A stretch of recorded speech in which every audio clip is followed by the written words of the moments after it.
우리 진해 동부교회가 1948년 7월 14일이 생일입니다. 그때 진해 땅에 설립됐습니다.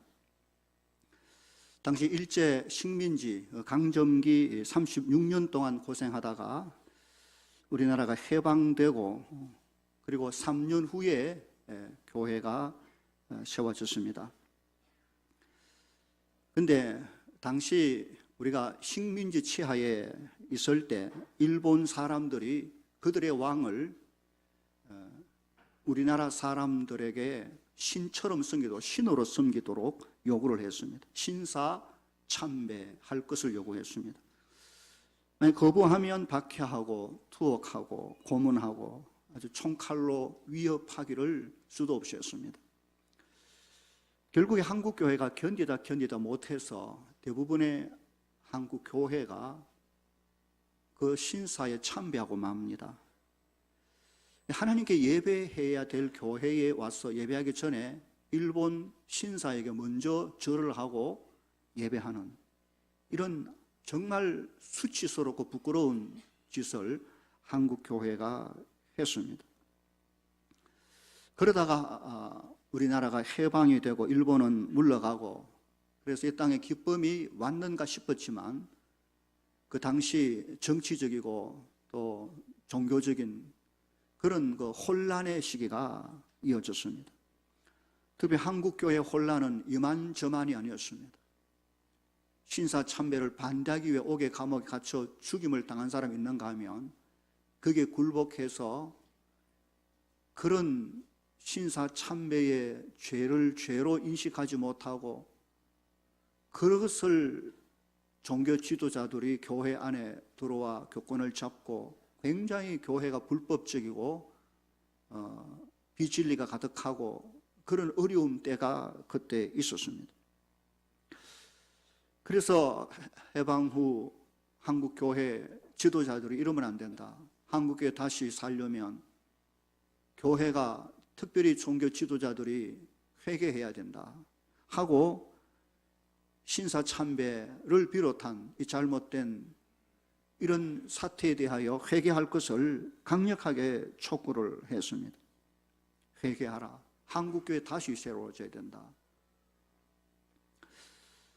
근데 회개를 하는 사람도 있고 대부분 사람들은 회개는커녕 오히려 그런 사람들이 교회의 주권을 잡고 어지럽히는 그런 시대가 그 옛날에 있었다는 것이죠. 그때의 진해에도 어떤 모 교회, K교회라 합시다. 어떤 교회에도 그런 상황을 맞았습니다.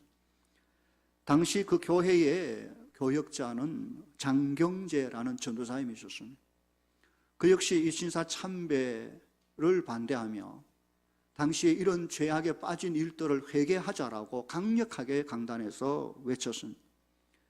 그러나 당시 교회의 이 잘못된 지도자들이 이런 신사 참배 죄를 회개하고 자숙하라는 이 전도사님의 설교를 들을 수가 없었습니다. 그래서 이 모양 저 모양 핍박을 하다가 결국은 교회로부터 쫓아내고 맙니다. 그때 쫓겨난 그 전도사님과 함께 쫓겨난 사람들이 한 30여 분 되었다고 합니다. 그분들이 쫓겨나서 떨어져 나와서 다시 시작한 교회가 진해 동부교회입니다. 동부교회가 그렇게 시작됐죠. 우리 교회가 어떻게 시작됐을까? 그 동기가 바로 이런 진리를 붙잡고 지키려고 하다가 그리고 쫓겨나서 그리고 세워진 교회. 이게 교회 태동 설립 정신입니다. 하나님의 말씀을 지키기 위하여 비록 쫓겨난다 할지라도 비록 골방에 모인다 할지라도 덩그런 예배당이 없다 할지라도 하나님의 말씀만 있으면 된다고 하고 나와서 말씀을 붙잡고 기도하고 말씀대로 살려고 발부둥친 사람들이 그런 선배들이 세운 교회가 진해 동부교회입니다.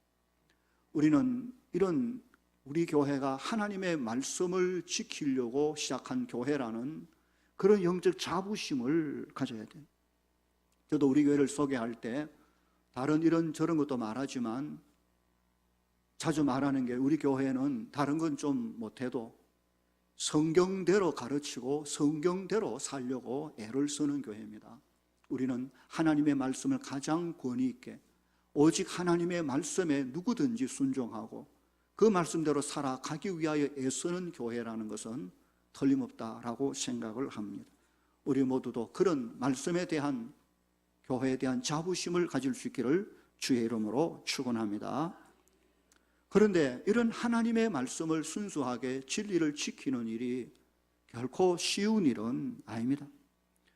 우리 교회도 설립된 이후에 그렇게 설립되었음에도 불구하고 역사가 흐르는 동안 교회는 끊임없이 안팎으로 사단의 공격들이 이어져 왔습니다. 크고 작은 이런저런 어려움들이 파도처럼 밀려온 것입니다.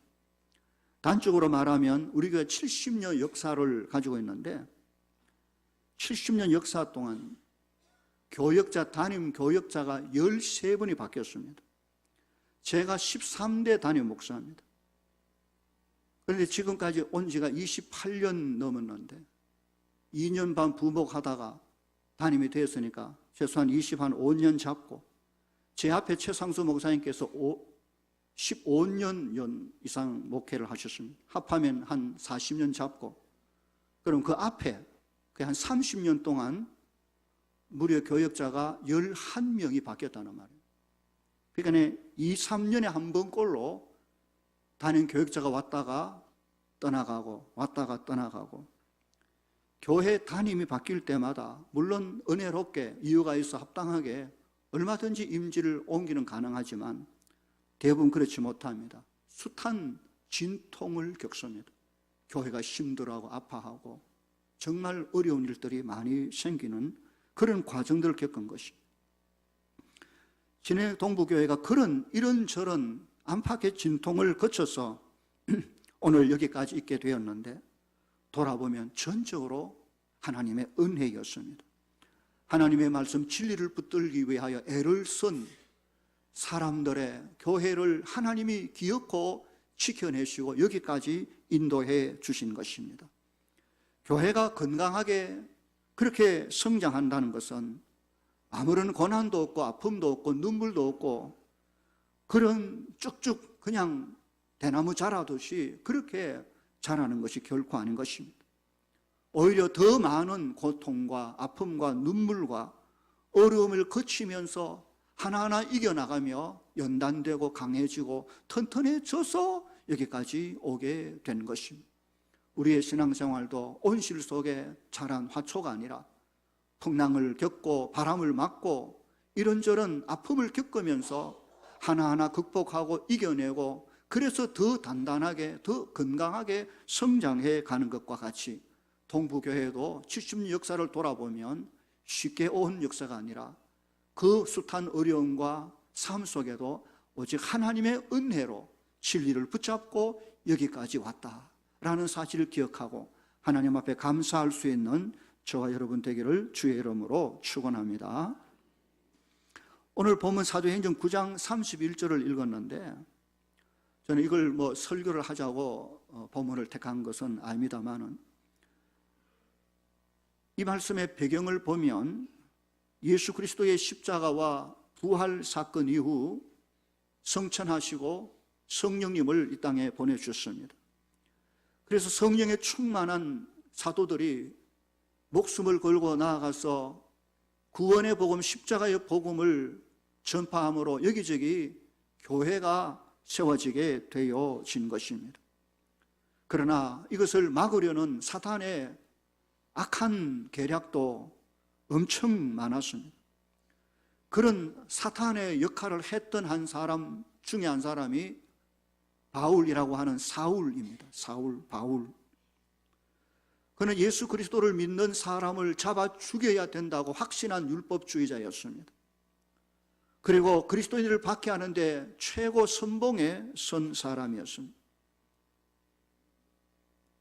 그런데 놀랍게도 하나님께서 그 사울을 순식간에 굴복을 시켜버리고 맙니다. 어느 날 그가 그리스도인들을 잡기 위하여 대낮에 길을 가다가 부활의 영광 가운데 나타나신 예수 그리스도와 만나는 역사가 일어납니다. 엄청난 영광의 빛 앞에 그는 꼬꾸라져 버립니다. 그리고 아무것도 볼 수 없는, 주여 이게 뭡니까? 나는 네가 핍박하는 예수다. 그는 그 자리에서 자신이 그렇게 핍박했던, 부인했던 하나님의 아들 예수 그리스도 영광의 주님을 그가 만나며 주를 영접하고 회심하는 놀라운 사건이 벌어지게 됩니다. 그는 한평생 주의 사도로 살지요. 이후 그는 곧 나와서 자신에게 어떤 일이 일어났던가를 증거하고 다닙니다.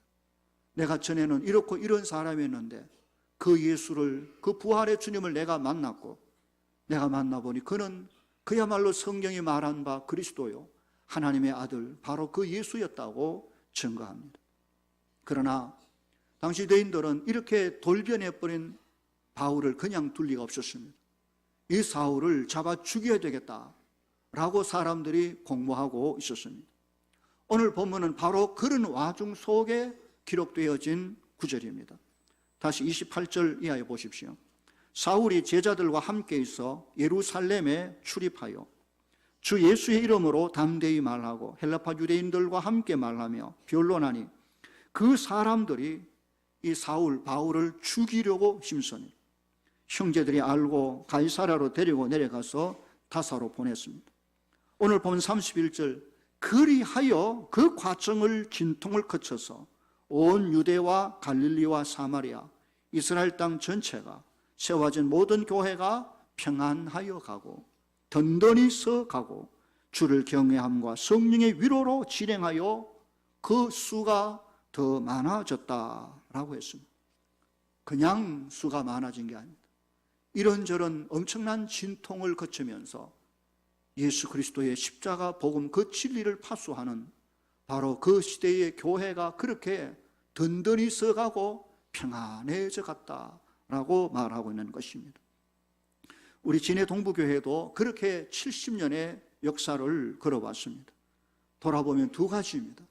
하나는 진리, 하나님의 말씀을 붙들고 나아간 것입니다. 둘째로는 은혜, 하나님의 은혜가 강같이 흘러 여기까지 온 것입니다. 그리하여 진해 동부교회가 평안하여 든든히 서가고 있는 줄 믿으시기 바랍니다. 성경대로입니다. 이제 우리 교회가 70년을 맞아 의미 있는 해가 됐습니다. 77이라는 건 완전수, 70년. 저는 이 해를 기점으로 해서 이제 70년이 지나고 여기서 다시 점을 찍고 이제는 100주년을 내다보고 앞으로 나아가는 그런 교회가 되기를 소망합니다. 그래서 올해 표를 어떻게 정할까 기도하며 고민해 봤습니다. 지난 70년 하나님의 은혜와 진리의 길을 걸어온 중요한 의미가 뭔가? 우리 교회는 그 은혜와 진리 가운데 우리 교회의 내부적인 건강함을 위하여 추구해 왔습니다. 안으로 성장하고 안으로 성숙하기 위하여 교회가 교회 되기 위한 발부등 침이 바로 70년의 세월이었습니다. 이제는 70년의 해가 넘어갑니다. 이제는 우리의 시선과 사역의 방향을 밖으로 향할 때가 됐다는 것입니다. 그래서 하나님의 그 사랑으로 세상을 향하여 빛을 비추는 교회로 다시 사명을 바로 잡아야 될 것입니다. 그래서 붙인 것이 사랑, 하나님의 사랑, 구원의 사랑, 그 영광의 그 사랑, 우리가 받은 그 사랑을 이 땅에 환하게 비추어가는 그런 100주년을 바라보며 나아가자. 그래서 사랑과 빛으로 100년이라고 정했습니다. 마태복음 5장 14절에 너희는 세상의 빛이라. 교회 안의 빛이 아니라 세상 가운데 빛이라. 너희 빛을 사람 앞에, 이 사람, 세상 사람들, 그들 앞에 비치게 하여 그들로 너희 착한 행실, 선한 삶을 보고 하늘에 계신 너희 아버지께 영광을 돌리게 하라라고 했습니다. 저는 우리 교회가 이제는 이런 교회를 향하여 눈을 들기를 소원합니다. 죄로 어두워진 이 땅입니다. 예수 그리스도의 빛이 어느 시대보다 필요하고 중요한 때가 됐습니다. 생명의 빛, 구원의 빛, 소망의 빛을 세상을 향하여 비추어야 될 기관은 이 땅에 교회밖에 없습니다. 구원의 빛을 누가 비추겠습니까? 영원한 생명의 이 빛을 누가 이 땅에 비추겠습니까? 영원한 생명의 소망의 구원의 이 은혜를 누가 나누어 줘야 되겠습니까? 교회밖에 없는 것입니다. 우리는 이미 그런 은혜를 받았고 그런 소망을 가졌고 그런 복된 영적 자부심과 신분과 삶을 누려가고 하나님의 사랑으로 살아가고 있다면 이제 우리는 이 사랑을 밖으로 세상을 향하여 펼칠 때가 된 것입니다.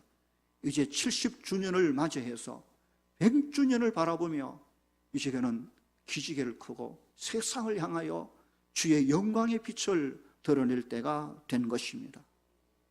사실 우리 교회는 이미 지난 10수년간을 통하여 그런 우리가 받은 하나님의 사랑을 이 지역 세상에 나누려고 나름 애를 쓰긴 써왔습니다. 동부 유치원을 설립한 지가 벌써 40년째입니다. 지역의 어린아이들을 받아 예절과 하나님의 말씀으로 잘 키워 세상을 섬기는 일을 지금도 하고 있는 것입니다. 베세다 무료 급식소를 시작한 지는 20년이 넘었습니다. 1996년에 시작했습니다. 가난한 이웃들과 어르신들을 위하여 교회가 시작을 했습니다. 나중에 시가 재정을 보태주어서 계속하고 있는 것입니다.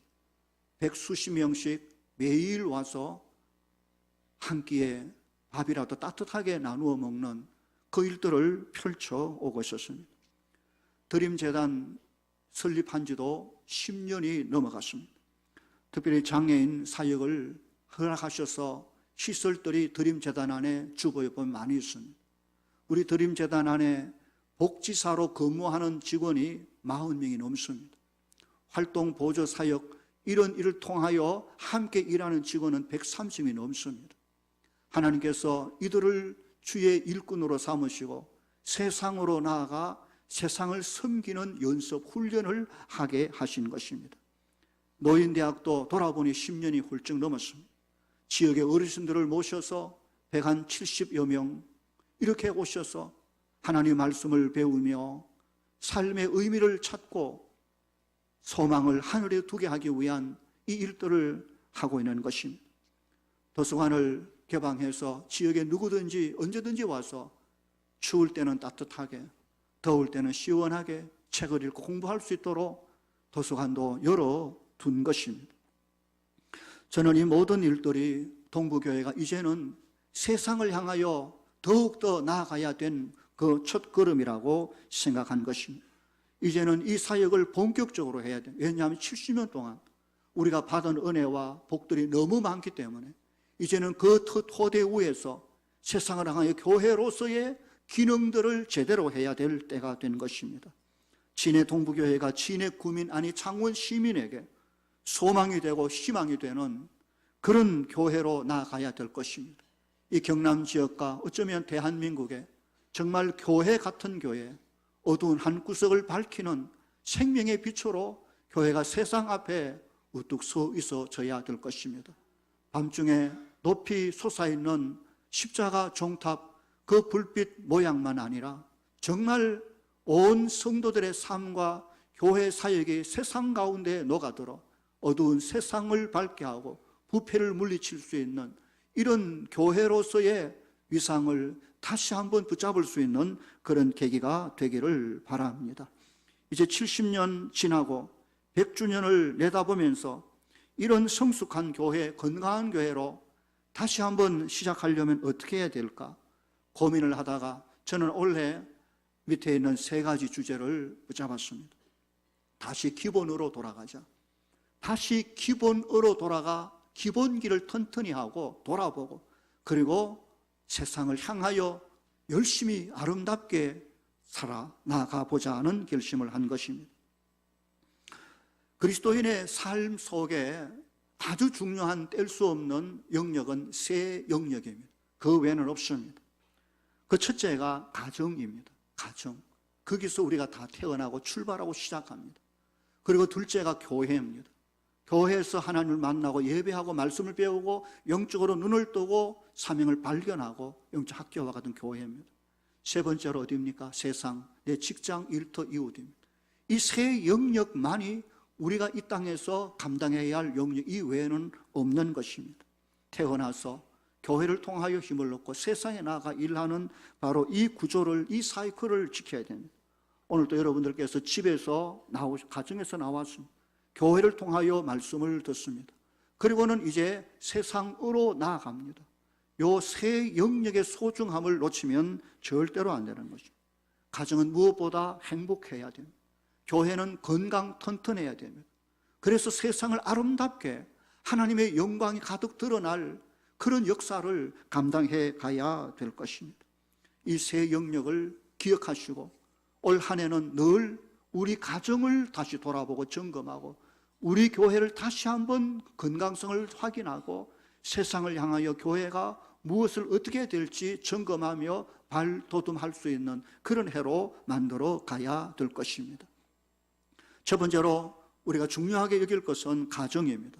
가정이 무엇보다 행복해야 됩니다. 왜냐하면 모든 인생은 다 가정에서 그 생명을 시작하기 때문입니다. 하나님께서 창조한 생명이 부모를 통하여 가정이라는 울타리 속에서 출발하게 되어집니다. 아무것도 모르는 핏덩의 아이가 거기에서 양육받고 사랑받고 크면서 이제 사람이 되어 가는 것입니다. 가정에 아주 중요한 것은 부모입니다. 부모는 하나님의 대리자입니다. 하나님의 마음으로 아이를 사랑하고 헌신하고 인도하고 양육하는 일을 합니다. 아이가 나중에 자라서 바로 하나님의 사랑이 이런 거구나 하는 것을 느끼는 것은 부모의 희생과 사랑과 수고가 있었기 때문에 그런 것입니다. 가정이 행복해야 됩니다. 인생의 출발에 있어서 첫 번째 만나는 학교가 바로 가정이라는 학교입니다. 뿐만 아니라 가정은 삶의 보금자리입니다. 쉼터입니다. 낮에 열심히 일하고 피곤한 몸을 이끌고 어디로 갑니까? 어디로 가야 됩니까? 가정, 집으로 돌아갑니다. 거기에 무엇이 있습니까? 사랑하는 아내가 있고 자녀들이 있고 오손도손 대화할 수 있는 분위기가 있고 된장찌개가 있고 거기에는 용서가 있고 화합이 있고 덮어줌이 있고 홀라당 다 벗어도 부끄러울 것도 없는 그야말로 가정이라는 품, 그것이 얼마나 소중한지 비가 오든 바람이 불든 그 속에서 평안을 누리고 쉴 수 있는 바로 작은 천국, 바로 그 가정입니다. 가정이 깨어지면 아무것도 안 됩니다. 가정이 무너지면 세상 가운데서도 행복할 수가 없는 것입니다. 가정을 바로 세우지 못하면 그런 사람이 교회를 섬길 수도 없는 것입니다. 가정을 바로 세우는 올 한 해 내 무너진 가정의 삶을 다시 세우는 한 해가 될 수 있기를 바랍니다. 시편 128편 1절 6절을 보면 하나님을 경외하는 어떤 한 가정의 행복한 모습을 보여줍니다. 여호와를 경외하며 그의 길을 걷는 자, 그 가정에 어떤 복이 있는가? 네가 네 손이 수고한 대로 먹을 것이다. 네가 복되고 형통하리로다. 노동, 수고의 복이 있습니다. 이만큼 수고했는데 이만큼 먹는 게 아니라 수고한 만큼 빼앗기지 아니하고 충분히 먹을 수 있도록 복입니다. 네 식탁에, 네 안방, 네 집 안방에 있는 네 안에는 결실한 포도나무 같을 것이다. 포도나무의 열매가 잘 익었습니다. 포도주를 만들었습니다. 그것을 마시면서 그들은 기뻐하며 노래하며 춤을 춥니다. 아내가 그 가정에 잘 익은 포도나무 열매처럼 큰 기쁨이 될 것을 말하고 있는 것이지 아내의 복입니다. 네 식탁에 둘러앉은 자식들은 어린 감람나무 같으리로다. 감람나무는 안 쓰이는 데가 없을 만큼 약용으로 식용으로 온갖 모양으로 쓰이는 바로 그 어린 감람나무 열매처럼 그 자녀들이 자라서 이곳저곳 꼭 필요한 요소에 하나님의 일꾼으로 쓰임받게 될 것을 말하는 자녀의 복인 것입니다. 여호와를 경외하는 자는 이같이 복을 얻으리로다. 여호와께서 네 시온에서 네게 복을 주실 것이고 너는 평생이 예루살렘의 복을 번영을 보며 네 자식의 자식을 볼 것이다. 영적인 복이 영혼의 복이며 교회의 복인 것입니다. 하나님이 허락하신 작은 천국, 작은 교회, 가정의 복을 누려가며 사는 우리 모두가 되기를 주의 이름으로 축원합니다. 가정을 감당하면서 기억해야 될 사람은 셋입니다. 첫째는 부모 공경, 효도. 이것 무너지면 아무것도 안 됩니다. 내 부모를 공경하라고 말씀하신 5계명이 우리의 가정에 지켜져야 됩니다. 나는 늙은 내 부모를 가볍게 여기지 않는지, 귀찮게 여기지 않는지, 정말 무겁게 여기며 부모를 부모로 인정하며 그 은혜와 그 사랑을 기억하며 섬기고 있는지, 이것이 무너지면 다 무너지는 것입니다. 둘째로 중요한 것은 부부입니다. 남편과 아내, 가정을 이루는 중요한 핵심이 바로 부부의 관계인 것입니다. 성경은 남편과 아내의 관계를 예수님과 교회의 관계로 설명할 만큼 중요하게 얘기합니다. 남편은 주님께서 교회를 사랑하신 것처럼 남편이 자기 아내를 그렇게 사랑하라고 가르칩니다. 아내는 교회가 우리 주님에게 온전히 복종하고 섬기는 것처럼 자기 남편을 자신의 주로 여기고 복종하고 섬겨 나갈 것을 말합니다. 부부가 서로 사랑하고 존경하는 이 아름다운 기둥이 튼튼히 서 있을 때 그 가정은 행복할 수가 있는 것입니다. 세 번째로 점검해야 될 것은 자녀 교육입니다. 하나님 주신 자녀들을 가정에서 어떻게 길러내느냐.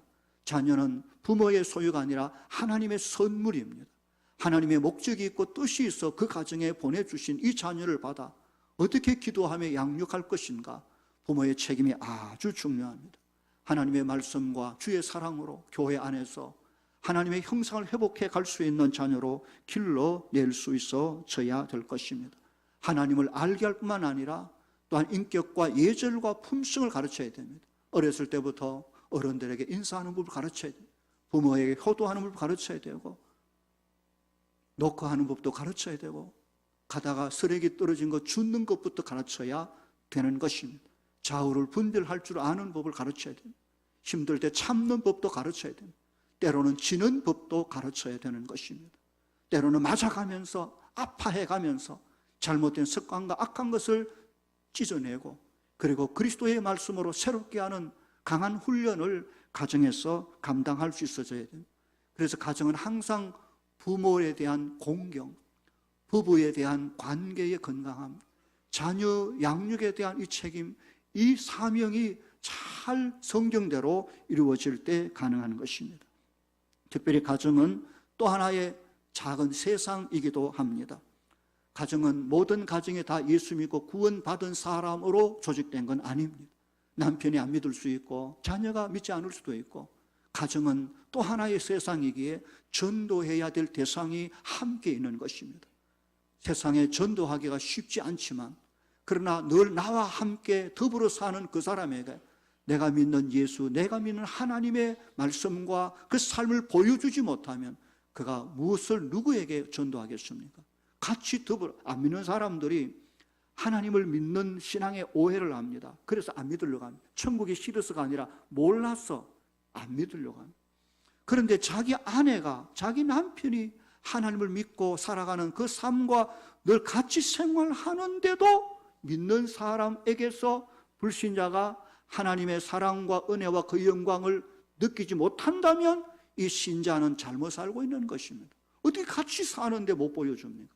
같이 말하고 같이 생활을 같이 하면서 그 사람이 자기가 믿는, 자기가 함께하는 아내나 남편을 통하여 예수를 보지 못하면 그 사람은 예수 믿을 가능성이 거의 없는 것입니다.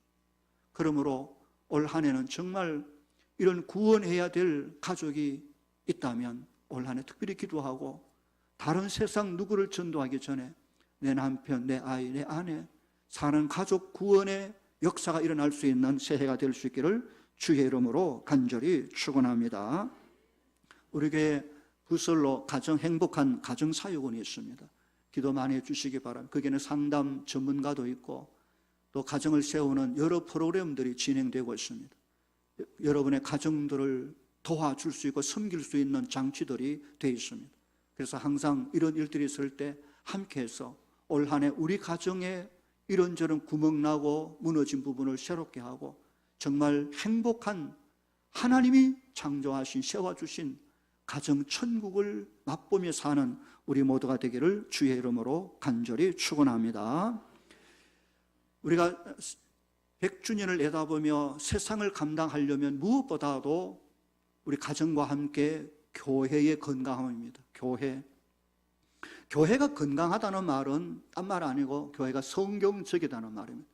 성경대로 교회가 나아간다는 것을 가리켜 건강하다고 말합니다. 교회는 이 모양저모양 아무나 모여있는 곳이 아니라 예수 그리스도를 구주로 믿고 구원받은 하나님의 자녀들의 공동체, 구원 공동체입니다. 모두 영적으로 구원받은 사람, 물론 구원받기 위하여 앉아있는 사람도 있지만 진정한 의미의 구원받은 예수 그리스도를 구주로 믿는 사람들의 공동체가 교회입니다. 그리고 주님은 그 교회를 자신의 몸이라고 말씀하셨습니다. 교회는 살아있는 예수 그리스도의 몸입니다. 그러므로 교회는 그냥 모래처럼 뭉쳐있다가 불면 날아갈 수 있는 그런 게 아니라 생명의 관계로 다 연결되어 있기 때문에 떨어지면 죽어버리고 떨어지면 죽습니다. 영적으로 연결되어 있는, 어디를 찔러도 아프기도 하고 때로는 피가 나기도 하는 것이 교회가 그리스도의 생명 공동체의 특징을 가지고 있음을 기억해야 됩니다. 이 교회의 머리는 예수 그리스도이며 주인은 하나님이십니다. 하나님이 교회의 주인이지 단임 목사나 장로나 그 누가 교회의 주인이 될 수가 없습니다. 우리는 모두가 교회의 한 지체이며 하나님의 자녀들입니다. 교회의 가장 중요한 것은 하나님의 말씀입니다. 예배를 통하여 하나님의 음성을 듣고 성경을 읽을 때마다 주의 말씀을 깨닫고 그 말씀 앞에 반응하며 커가는 것이 교회에 있는 것입니다. 교회는 그리스도의 신부이기에 언제나 성결하기 위하여, 정결하기 위하여 날마다 회개하고 자신을 돌아봐야 됩니다. 여러분, 이 세상에서 가장 안전한 곳이 어디입니까? 이 어둡고 답답하고 위험한 세상에서 가장 안전하고 아름다운 곳이 어디입니까? 교회밖에 없습니다. 천국을 약속할 수 있는, 영원한 생명을 약속할 수 있는 곳이 교회 외에 어디 있습니까? 없습니다. 교회만이 우리의 영원한 생명을 보장할 수 있는 가장 안전한 곳이며 또한 아울러 가장 아름다운 곳입니다. 왜 그렇습니까? 예배당을 멋지게 리모델링해서 그래서 아름다울까요? 아니지 않습니까? 여기에 하나님의 임재가 있기에, 성령님의 위로가 있기에, 하늘 영광의 찬양이 있기에, 그래서 이 땅에서 찾을 수 없는 하늘 영광을 이 땅에서 누릴 수 있는 곳은 교회밖에 없는 것입니다. 교회만큼 안전한 곳은 없습니다. 교회만큼 아름다운 곳도 없습니다.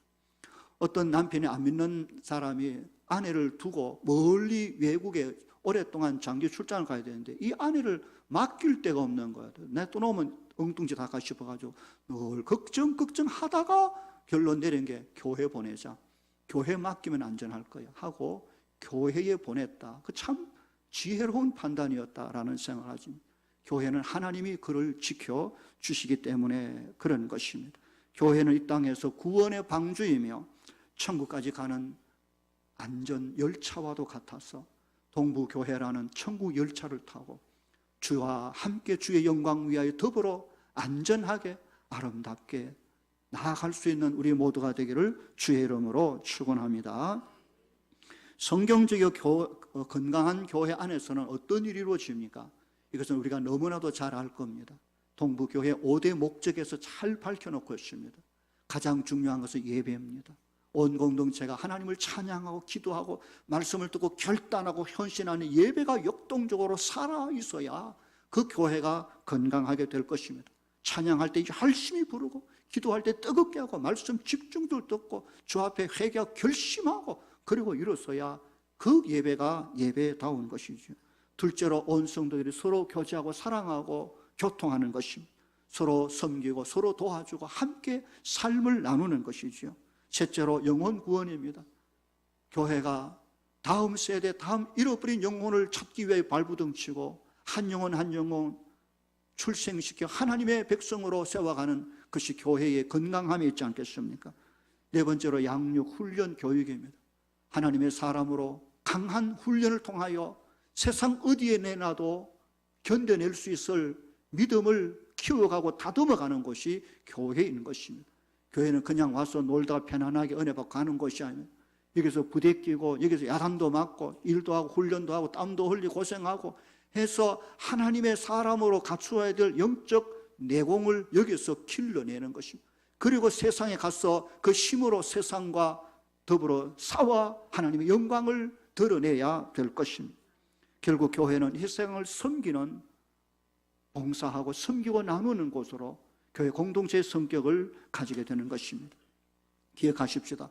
동부교회에 있어서 많은 것을 말할 수 있지만 예배의 꽃이라고 말할 수 있는 이 강단, 이 설교, 하나님 말씀이 강하게 힘있게 선포될 수 있는 이 강단을 위해서 기도해 주시기 바랍니다.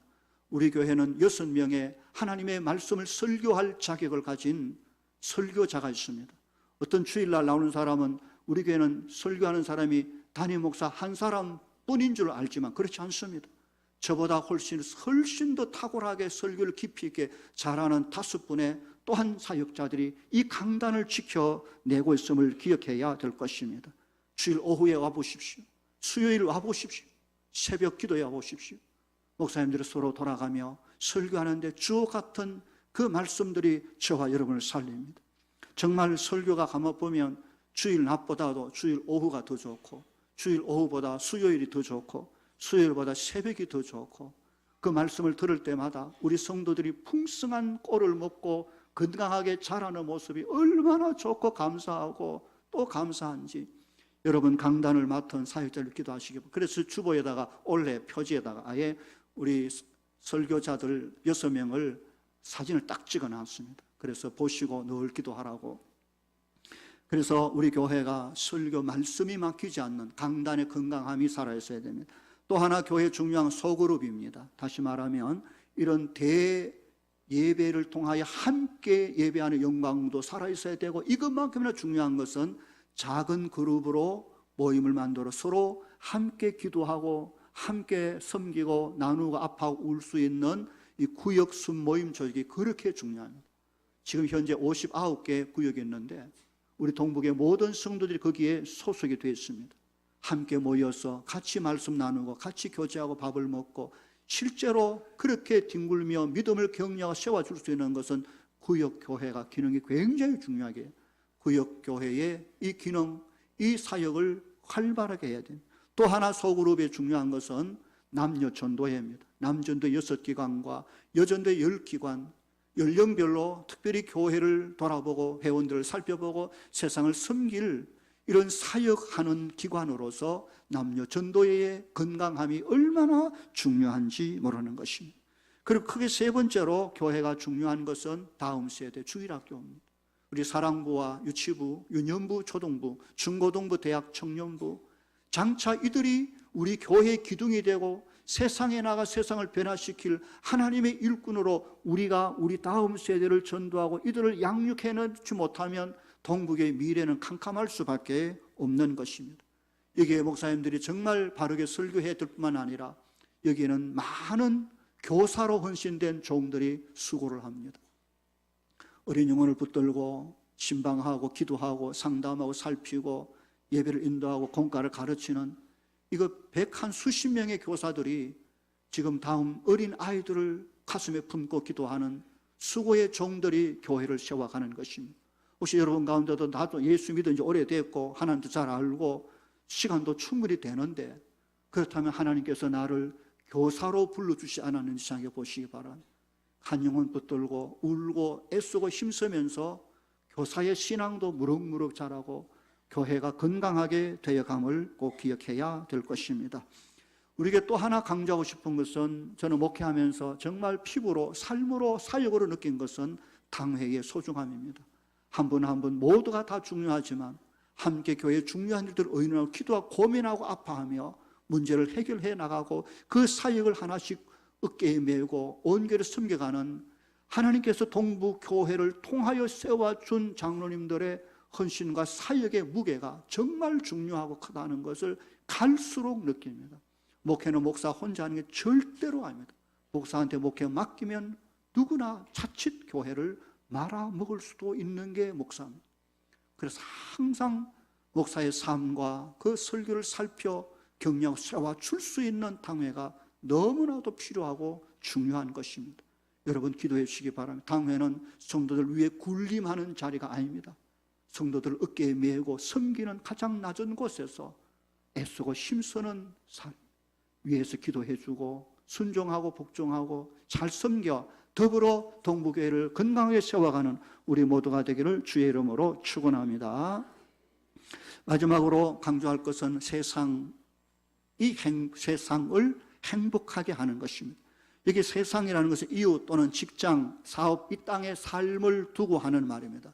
여러분, 이것이 어쩌면 가장 의미 있고 중요한 것입니다. 아까 제가 말한 교회, 가정, 이 세상을 놓고 보십시오.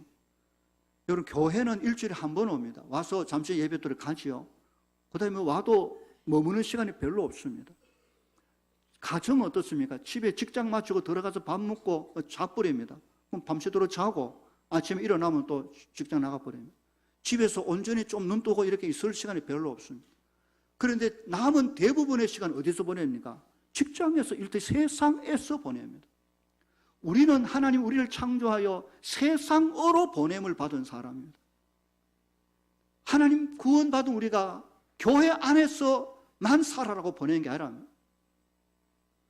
교회를 위하여, 교회만을 위하여 사는 그게 아니라 여기서 배우고 세상으로 나아가 그 속에서 하나님 영광 드러내고 그 속에서 받은 사명 감당하라고 교회가 있는 것이죠. 그 힘들면 어디 가서 가정에 가서 푹 잠도 자고 쉬라는 말이에요. 밥도 먹고. 그리고 더 말씀을 배우고 힘내서 어디로? 다시 세상으로, 직장으로, 일터로 거기에 나가서 하루 종일 땀 흘리고 수고하고 하나님의 사람으로 열심히 살아 주의 영광 드러내고 복음을 전가하고 이렇게 세상의 빛이 되라고 부름받아 보냄받은 사람이 그리스도인들인 것입니다.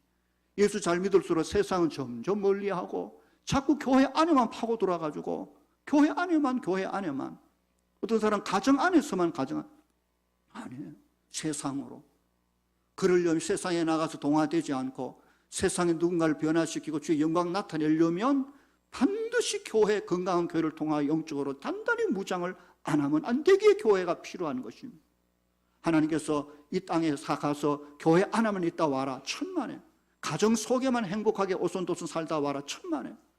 하나님 우리를 어디로? 세상으로 보낸 것입니다. 세상으로. 그의 사명이 너무 중요합니다. 그리스도인들이 바로 그래서 세상을 행복하게 하는 그런 주역이 될 수 있어야 됩니다.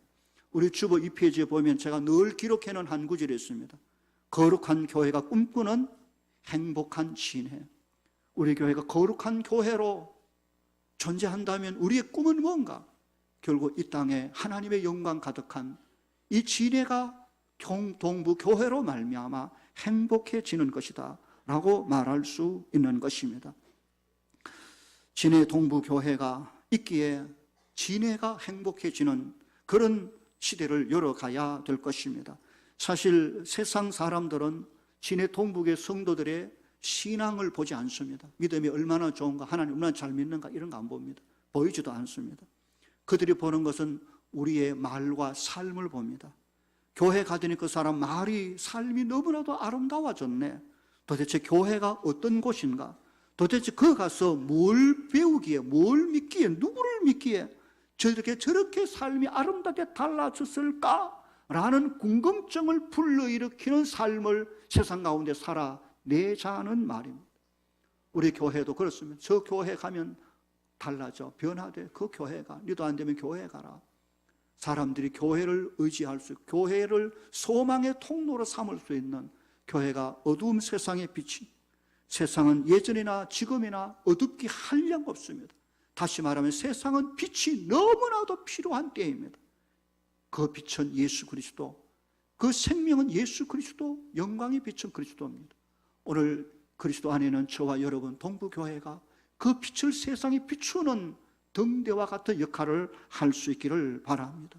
우리는 모두가 빛이 아니요, 그 빛을 증언하는 자, 증거하는 사람, 모두가 우리를 보고 와서 그리고 그리스도에게 나아갈 수 있는 그런 이정표와 같은 역할을 할 수 있기를 바랍니다. 우리가 이런 꿈을 가지고 시작합니다. 결론으로 말씀드립니다. 다시 오늘 본문 보시면 사도행전 9장에 그리하여 그런 이런저런 과정을 거쳐서 교회가 오히려 평안하여 든든히 서 갔다고 말했습니다.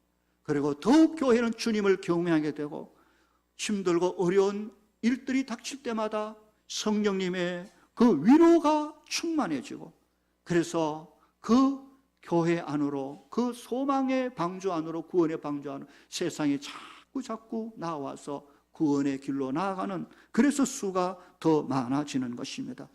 70년 지나온 세월은 하나님의 은혜와 진리로 여기까지 달려와 우리 교회가 평안하고 든든히 서가고 있는 것은 분명합니다. 그러나 문제는 앞으로입니다.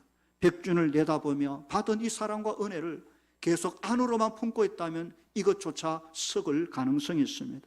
이제는 받은 이 사랑과 은혜를 세상을 향하여 온 교회 힘있게 펼쳐 갈 수 있어져야 될 것입니다. 이 땅의 등대 바로 교회인 것입니다.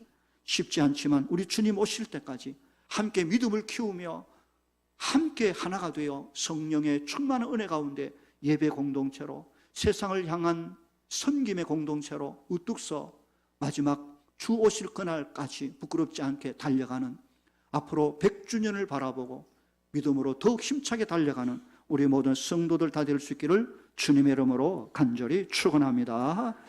기도하겠습니다. 걸어가신 아버지 감사합니다.